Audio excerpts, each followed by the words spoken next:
అసలు మీ లోపల అసలు హిందువులేనా మీరు? నాకు అర్థం కాలే.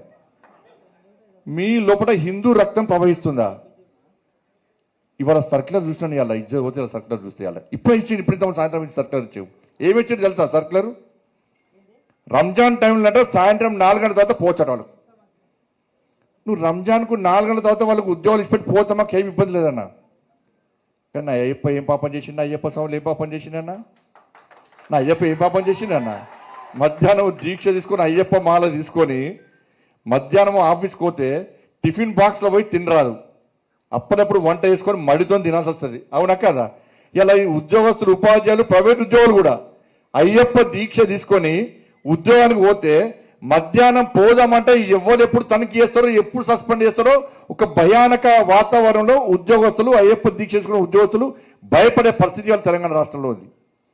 మధ్యాహ్నం భిక్ష లేకుండా పస్తులుండి అయ్యప్ప దీక్ష చేసుకునే పరిస్థితి వల్ల గంట సేపు బయటికి పోవాలంటే సస్పెండ్. మరి ఏ పాపం చేసిన అయ్యప్ప? ఆంజనేయ స్వామి దీక్ష చేసుకుంటే బాగా ధరిస్తే వాళ్ళకు ఎగ్జామ్షన్ ఏం లేదు, భవానీ దీక్ష చేసుకుంటే వాళ్ళకు ఏం లేదు, శివమాల ఇప్పుడు శివరాత్రి వస్తుంది, శివమాల చేస్తే వాళ్ళకి ఎగ్జామ్షన్ లేదు. మరి సర్కిల్ ఒక్కరికైనా అంటే హిందువుల పరిస్థితి తెలంగాణ రాష్ట్రంలో బిడ్డ బతికేది వాళ్ళ హిందువుల పరిస్థితి.